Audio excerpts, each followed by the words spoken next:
वो अपने हाथ की पट्टी करके एक बेसबॉल बैट लेकर बाहर जाता है उसका सामना करने के लिए। वो उसे ढूंढने लगता है पर तभी पीछे से वो कातिल आकर उसे पकड़ लेता है। वो उसका गला ही काट देता है जिससे उसकी मौत हो जाती है। तो आगे हम देखेंगे कि इस मूवी में क्या होता है। फिल्म की शुरुआत 3 अप्रैल 2020 से होती है, जहां पूरी दुनिया में खतरनाक वायरस तेजी से फैल रहा था। तकरीबन 3 लाख लोग इसकी लपेट में आकर अपनी जान से हाथ धो बैठे थे। तो इसीलिए अमेरिका और बाकी मुल्कों में कर्फ्यू लगा दिया गया ताकि लोग अपने घरों में ही रहें और बाहर न निकले। जिसके बाद हम एक फूड स्टोर यानी जहाँ खाने पीने का सामान मिलता है वहाँ एक लड़के को देखते हैं जो घर का सामान लेने के लिए आया हुआ था। जहाँ तभी उसके पास किसी अनजान आदमी का मैसेज आता है जो उससे पूछता है कि पार्टी करें। तब ये पूछता है कि आखिर तुम हो कौन और ऐसे मैसेज क्यों कर रहे हो। तब वो अगला आदमी फिर से अजीब बात करता है कि अगर तुम्हें ये वायरस हुआ फिर हम पार्टी नहीं करेंगे, अगर तुम महफूज हुए तो पार्टी की जाएगी। तो फिर ये फिर से उसे पूछता है कि भाई आखिर तुम हो कौन। तब वो उसको आगे से कोई जवाब नहीं देता। फिर जब ये काउंटर पर पैसे देने जाता है तो पीछे से वो इंसान इसकी तस्वीर बनाकर सेंड करता है जो देख के काफी डर गया था। इसे अजीब लग रहा था। ये सोचता है कि कोई मेरे साथ शरारत कर रहा है मेरा पीछा करके। वो इस चीज को नजरअंदाज करके जब बाहर अपनी गाड़ी के पास आता है तो अनजान आदमी की कॉल आती है और वो पूछता है कि मैंने तुमसे कुछ कहा था कि पार्टी का, क्या तुम तैयार हो। ये सुनकर गुस्से में वो गाली देकर फोन बंद कर देता है और अपने घर के लिए निकल गया था। जैसे ही वो घर के अंदर आता है तो हम साफ साफ देख पाते हैं कि उसके घर में कोई और भी मौजूद है। घर का एक दरवाजा खुला हुआ था। ये जैसे वो बंद करता है तो एक मास्क वाला आदमी इस पर हमला कर देता है। वो चाकू उसके हाथ में घुसा देता है जिससे वो जख्मी हो गया था। उसको बहुत दर्द हो रही थी। तब वो कातिल को धक्का देकर अपनी जान बचाने के लिए कमरे में जाकर छुप जाता है। वो अपने हाथ की पट्टी करके एक बेसबॉल बैट लेकर बाहर जाता है उसका सामना करने के लिए। वो उसे ढूंढने लगता है पर तभी पीछे से वो कातिल आकर उसे पकड़ लेता है। वो उसका गला ही काट देता है जिससे उसकी मौत हो जाती है। अब यह सवाल उठता है कि वो कातिल कौन था। इस सवाल का जवाब हमें आगे मिलेगा। फिर हमें कुछ दिनों के बाद की कहानी दिखाई जाती है। वहाँ हम एक लड़की को देखते हैं जिसका नाम पार्कर था। वो इंटरनेट बहुत ज्यादा इस्तेमाल करती थी। फेसबुक, इंस्टा, हर जगह पर पोस्ट डालती रहती थी। कर्फ्यू की वजह से वो अपने घर रह रहकर तंग आ गई थी। तो वो छुट्टियां मनाने के लिए अपने दोस्त के साथ जाने वाली थी। जाने से पहले वो अपनी तस्वीर बनाकर पोस्ट डाल देती है। डिटेल्स में वो जगह का नाम भी डाल देती है जहाँ वो जा रही थी। दोनों जब वहाँ पहुँचती है तो जिसकी दोस्त जिसका नाम मेरी था वो उसका आलीशान घर देखकर काफी हैरान रह जाती है। कहती है कि छुट्टियां गुजारने के लिए तुम्हारा घर एकदम जबरदस्त है, ये बहुत ही बड़ा है और खूबसूरत भी है जो मुझे बेहद पसंद आया। वो कहती है कि काफी सालों पहले मेरे डैड ने ये घर खरीदा था और मैं अपने दोस्तों के साथ यहाँ आती रहती हूँ छुट्टियां मनाने के लिए। तभी पार्कर के पास भी अनजान नंबर से मैसेज आता है कि तुम फन कर रही हो यानी मजे एंजॉय कर रही हो। जिस पर पार्कर भी से पूछता है कि आखिर तुम कौन हो, पर बदले में वो इंसान कोई जवाब नहीं देता। फिर दोनों दोस्तें झील के पास चली जाती हैं जहाँ वो अनजान शख्स फिर से उसे मैसेज करता है कि मैं जानता हूँ तुम और तुम्हारी दोस्त झील के पास एंजॉय कर रही हो। ये देखकर पार्कर काफी हैरान रह जाती है। सोचती है आखिर ये कौन है जो हमारा पीछा करते करते यहाँ तक आ गया है और अब हमें देख भी रहा है। वो इस बात पे अपनी दोस्त मेरी को भी बताती है जिस पर वो जवाब देती है कि ये बात तो काफी अजीब है, मुझे लगता है कि हमारा दोस्त है जो हमारे साथ मजाक कर रहा है। रात को जब ये दोनों साथ बैठी शराब पी रही थी तभी घर के बाहर एक गाड़ी आकर रुकती है। दोनों खिड़की के पास जाकर बाहर देखती है जहाँ एक आदमी गाड़ी से बाहर निकलता है पर उसने हुडी वाला कोट पहना हुआ था तो ये उसकी शक्ल नहीं देख पाती। वो आदमी दरवाजे पर आकर खटखटाता है। ये दोनों पूछते हैं कि कौन है पर आगे से कोई जवाब नहीं आता। जिस बात पार्कर को अजीब लग रही थी वो फौरन चाकू निकालकर दरवाजे के पास जाती है। वो जैसे ही धीरे धीरे दरवाजा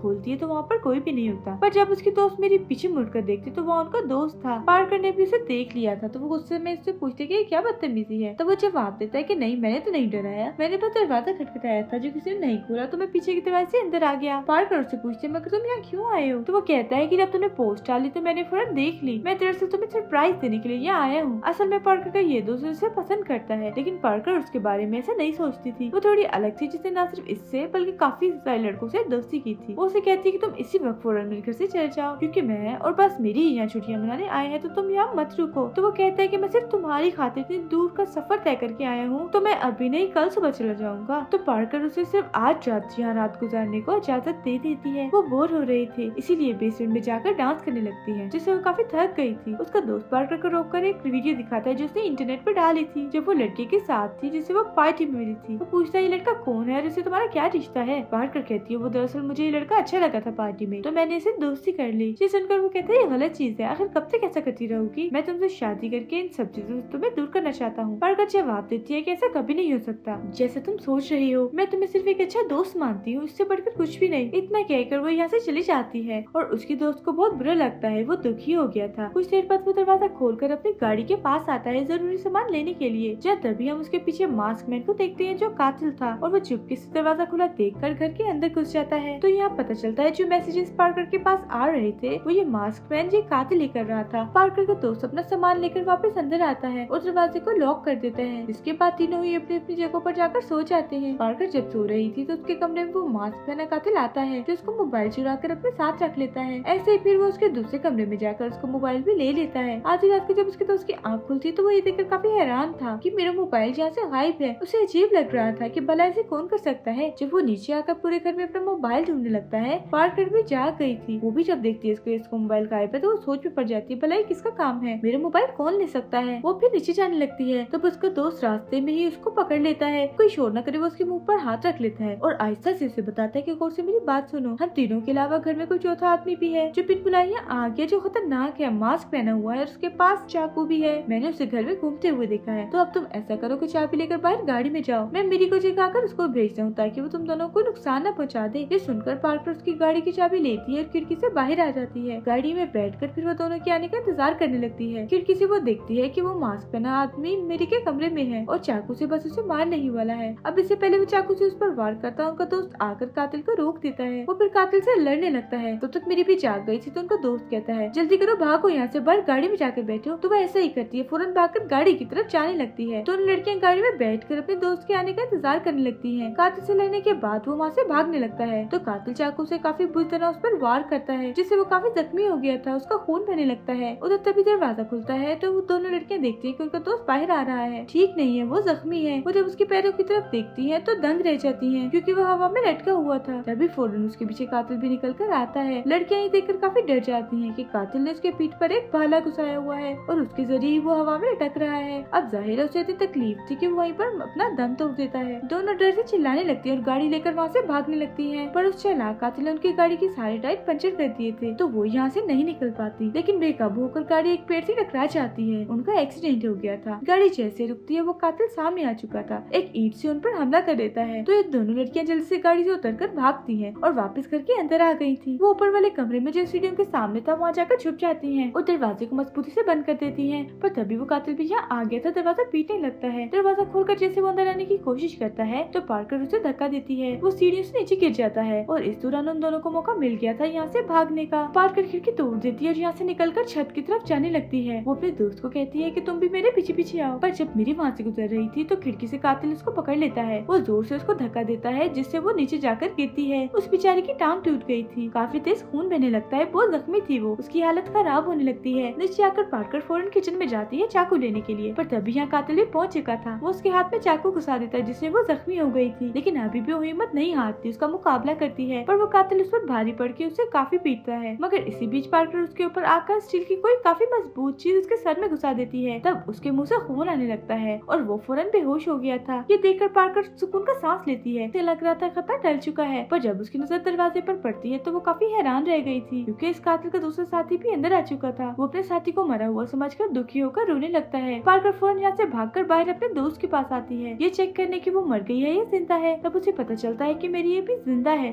बस उसकी टांग टूटी है। तभी वो देखती है कि कातिल जोर जोर से चिल्ला रहा है और यहाँ उसके पास ही आ रहा है। तब वो मेरी को कहती है कि जल्दी से आंखें बंद करो, मरने का नाटक करो। ये कहकर वो खुद यहाँ से भाग जाती है और उसकी दोस्त ऐसे ही करती है। कातिल जब उसके पास आता है तो उसको लगता है कि मेरी मर चुकी है तो वो उसे कुछ नहीं कहता और पार्कर के पीछे चला जाता है। पार्कर फौरन से कश्ती पर चढ़ जाती है, चप्पू की मदद से चलाना शुरू करती है। वो काफी आगे आ गई थी तो उसे देखकर कातिल आगे नहीं आता, किनारे पर ही रुक जाता है। जबकि पार्कर लगातार आगे बढ़ रही थी ताकि उस पार जो उसका पड़ोसी है उससे मदद मांग सके। कुछ दूर जाने पर वो काफी डर जाती है क्योंकि उसे पता चल चुका था कि कातिल पानी के अंदर ही है जो उसका पीछा करते करते उसकी कश्ती तक पहुंच गया था। वो अब चाकू की मदद से नीचे से हमला करने लगता है जिससे कश्ती में छेद बनने लगते हैं और एक बार पर आकर चाकू पार्कर के हाथ के आर पार हो जाता है जिससे उसे बहुत दर्द होती है। इसलिए वो पानी में कूदकर वहाँ से भागने लगती है। भाग के वो फौरन अपने पड़ोसी के घर तक पहुँच गई थी और अंदर भी घुस जाती है। जब तभी उसका पड़ोसी गन लेकर आता है और उससे पूछता है कि तुम घर के अंदर क्यों घुस आई हो, आखिर तुम कौन हो। जिस पर वो घबराते हुए जवाब देती है, अंकल मैं पार्कर, पहचाना नहीं, बचपन में आपकी बेटी के साथ खेला करती थी, आपकी पड़ोसन। एक कातिल मेरे पीछे पड़ा हुआ है तो फौरन आप पुलिस को कॉल कर दीजिए प्लीज। वो आदमी अब जैसे ही पुलिस को कॉल करने के लिए जाता है तो कातिल सामने से आकर उस आदमी को भी मार देता है। उसकी गन लेकर वो पार्कर पर चिल्लाने लगता है पर एक भी गोली उसे नहीं लगती। वो जल्दी से खिड़की के जरिए बाहर आती है और वहाँ से भागने लगती है। उधर मेरी अपनी टूटी हुई टांग के साथ जैसे तैसे करके अंदर आ चुकी थी। वो कुर्सी को तोड़कर लकड़ी से अपनी टांग को सहारा देने की कोशिश करती है। वो फिर उस पर पट्टी लगाकर एक किस्म का प्लास्टर बना लेती है। तभी वो देखती है कि मास्क वाला कातिल जो भी होश पड़ा हुआ था उसे होश आ गई है। वो भी मेरी को देख लेता है और पकड़कर मारने की कोशिश करता है पर तभी वो अपनी साइड में पड़ा हुआ चाकू उठाकर इस कातिल के गले में घुसा देती है। उसको बहुत तेजी से खून खून निकलने लगता है और इस कातिल की मौत हो जाती है। पार्कर भागते हुए जैसे सड़क पर आती है तो दूसरा कातिल जो उसका पीछा कर रहा था उसे पकड़ लेता है, लेकिन तभी पार्कर उसके सर पर वार करती है जिससे वो बेहोश हो गया था। वो फिर उठती है, आगे बढ़ने लगती है और सामने से आने वाली गाड़ी को रोक लेती है। उस गाड़ी में एक बूढ़ी औरत थी जो उसे पूछती है क्या हुआ तुम्हें, तुम ठीक तो हो? तो पार्कर उसे सारी बात बता देती है और मदद मांगती है कि मुझे गाड़ी में बिठा लीजिए और अब यहाँ से ले जाइए। तो वो औरत जवाब देती है कि बगैर मास्क के मैं तुम्हें गाड़ी में नहीं बिठा सकती। वो उसे एक मास्क देते हुए कहती कि ये लगाओ और आ जाओ गाड़ी के अंदर। फिर जैसे ही पार्कर मास्क पहन के अंदर आती है वो फौरन बेहोश हो गई थी, क्योंकि असल में ये औरत भी कातिल से मिली हुई थी और जो मास्क उसने पार्कर को दिया था उस पर बेहोशी की दवाई लगाई हुई थी। ये औरत फिर कातिल को भी गाड़ी में बिठाती है और ये लोग यहाँ से निकल जाते हैं अपने ठिकाने पर। तभी खिड़की से मिरी देखते हैं कि वो लोग पार्कर को बंदी बनाकर गाड़ी में बिठाकर अपने साथ ले आए हैं। तो वो किचन में ही छुप जाती है उनकी बातें सुनने के लिए। वो उसे एक जगह पर लाकर पहले उसके वायरस का टेस्ट करते हैं और फिर उसे होश में लाते हैं। वो पूछते हैं आखिर तुम लोग कौन और क्या चाहते हो, जिस पर वो गाड़ी वाली औरत और वो कातिल दोनों ही अपना मास्क हटा लेते हैं। यहाँ हम देखते हैं कि दोनों बूढ़े कपल हैं। बूढ़ा आदमी पार्कर को बताता है कि किचन में जो लड़का मरा हुआ है वो हमारा बेटा है, जो सब तुम्हारी वजह से हुआ है। तुमने इसको भी और हमारे दूसरे बेटे को भी हमसे छीन लिया। पार्कर को जरा भी समझ नहीं आती थी कि आखिर ये लोग कहना क्या चाहते हैं। जिस पर औरत बताती है जब वायरस आया था तो सबको मना कर दिया गया था अपने अपने घरों से निकलने के लिए, पर तुमने बात नहीं मानी। तुम पार्टी में गई जहाँ हमारा बेटा भी आया हुआ था। तुम्हारी रिपोर्ट पॉजिटिव थी, यानी तुम्हें वायरस था। तुम्हारे बेटे से मिली और वायरस उस पर भी लग गया, जो उसकी मौत की वजह बना। अब ये दोनों उस लड़की की बात कर रहे थे जिससे पार्कर पार्टी में मिली थी, जिसके बारे में उसने अपने दोस्त को भी बताया था। वो दोनों अब कहते हैं आज तुमने हमारा दूसरा बेटा भी हमसे छीन लिया तो तुम भी अब नहीं बचोगी, और हमने तो उस इंसान को भी मार दिया है जिससे वायरस फैला था, यानी वही शुरुआत वाला आदमी। ये सुनकर पार्कर कहती है कि सब गलत है, मैं पॉजिटिव नहीं हूँ, मुझे कोई वायरस नहीं था। जिस पर वो उसको अपनी रिपोर्ट दिखाते हैं जहाँ पार्कर पॉजिटिव थी, उसे वायरस था। तब वो कहते हैं तुम अभी भी झूठ बोल रही हो, आखिर तुमने ऐसा क्यों किया? उधर जब वो लैपटॉप लेती इंटरनेट इस्तेमाल करके पुलिस को मदद के लिए मैसेज भेजती है, पर उसका मैसेज पुलिस को नहीं चाहता, इसीलिए वो अपने डैड से राब्ता करने की कोशिश करती है। बूढ़े आदमी को महसूस हो गया था कि कोई वाईफाई इस्तेमाल कर रहा है, तो वो वाईफाई की तारों को काट देता है। उसे शक होने लगता है। वो जाता है चेक करने जहाँ मेरी थी ही नहीं। मेरी बूढ़ी औरत के पीछे थी, उसके हाथ में औजार था। बूढ़ी औरत पर हमला कर देती है और ये दोनों से खिड़की से नीचे फेंक देते हैं। वो औरत बेहोश हो गई थी और अब ये यहाँ से भागने लगती है। बूढ़ा आदमी जब वापस अंदर आता है तो अपनी बीवी को ऐसे देखकर उसे बहुत गुस्सा आने लगता है। वो दोनों के पीछे जाता है उन्हें जान से मारने के लिए, लेकिन मेरी चाकू से उसका पैर काट देती है। पार्कर भी सामने आकर उसे धक्का देती है जिससे वो नीचे जाकर गिरता है। एक तेजधार औजार उसके आर पार हो गया था जिससे बूढ़े आदमी की वहीं पर मौत हो जाती है। जिसके बाद वो दोनों घर से बाहर आती हैं और गिराज की तरफ जाने लगती हैं, जहाँ एक गाड़ी थी जिसे चलाने की वो कोशिश करती है तो देखती है कि इसमें पेट्रोल ही नहीं है। तब पार्कर जैसे ही पेट्रोल लेने घर के अंदर जाती है